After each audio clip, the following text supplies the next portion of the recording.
Before we get started, I've got a little bit of a brief introduction for myself.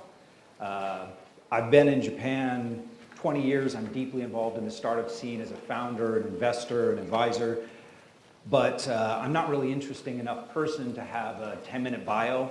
So I'm going to use my time to talk about something far more important, which is startups in Japan and the changing attitude towards risk and innovation here.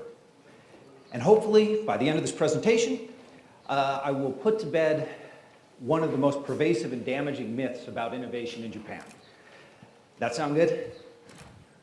Awesome.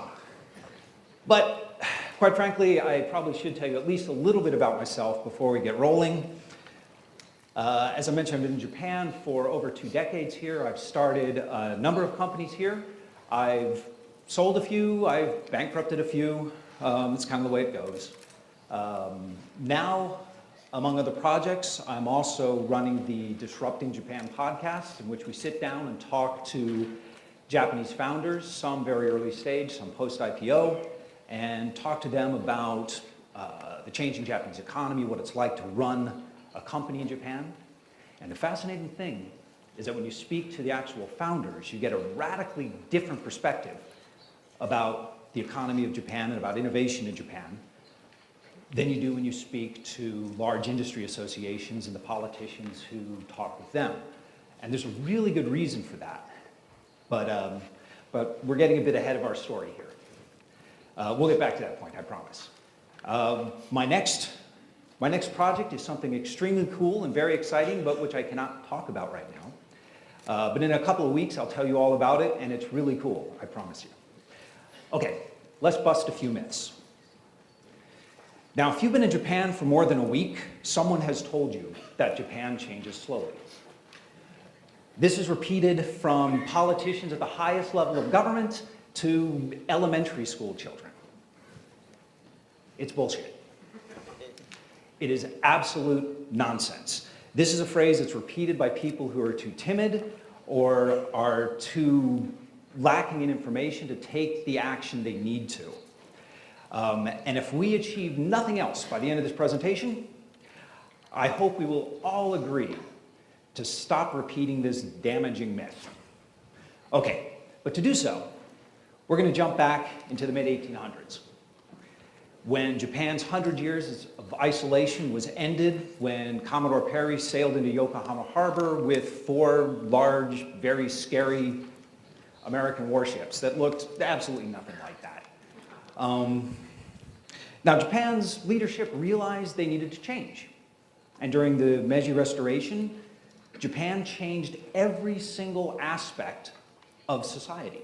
They changed the government, the economy, the infrastructure, the military, the legal system, the educational system, even the language. There was no real Japanese language, a unified Japanese language before this time. A lot of what's considered the canon of Japanese history was created during this time. So starting almost from nothing, in less than a few decades, Japan became powerful enough to defeat Russia in the Russo-Japanese War, one of the major powers of the age.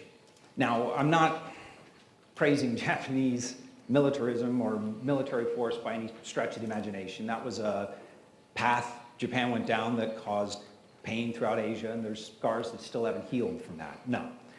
My point is that from the beginning of the Meiji Restoration in 1886 to the signing of the Treaty of Portsmouth in 1905, less than 40 years, Japan went from a country that was literally hundreds of years behind the times technologically, diplomatically, industrially, into defeating one of the great powers of the age.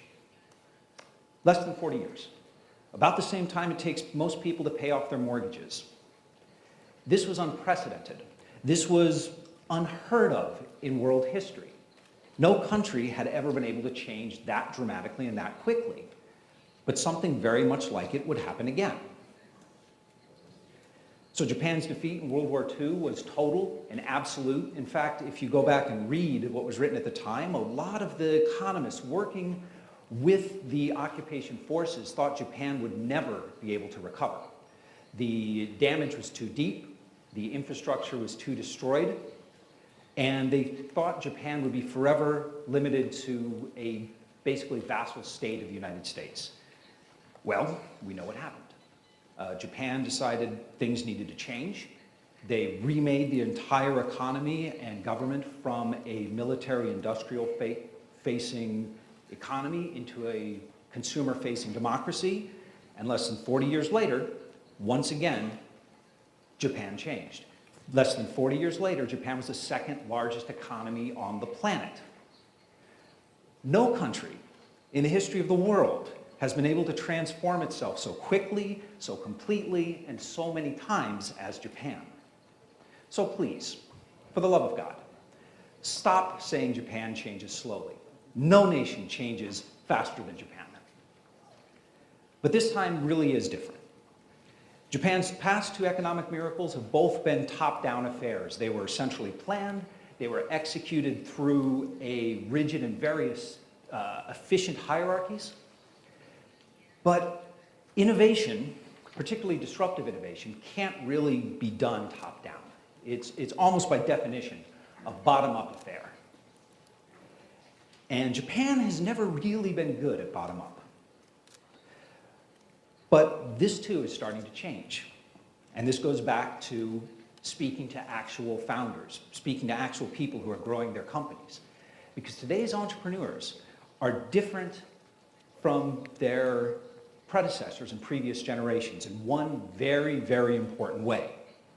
So if you go back to the great entrepreneurial companies in the 50s and 60s, the Sonys, the Hondas, these companies were extremely aggressive overseas, but domestically, they played by the rules.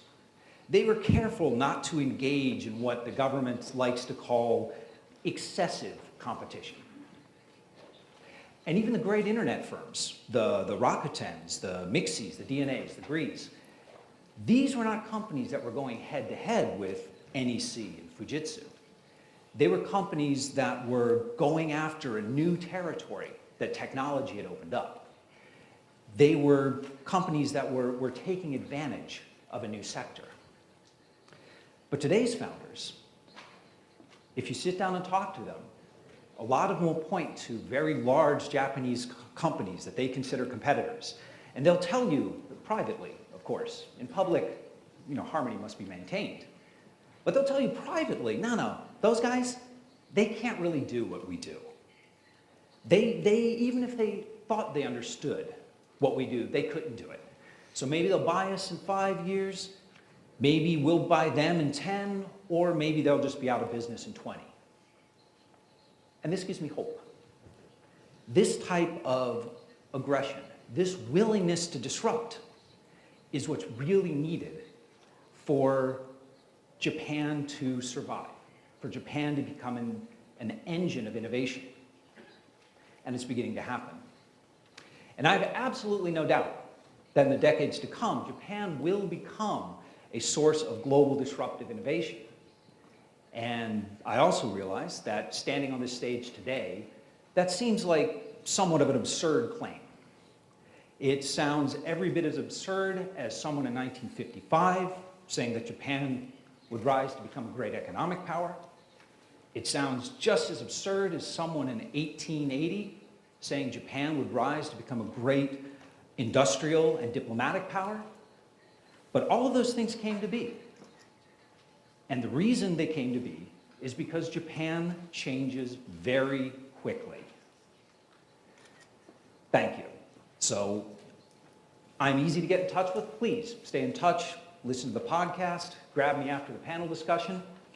So thanks for inviting me, and thanks very much for listening.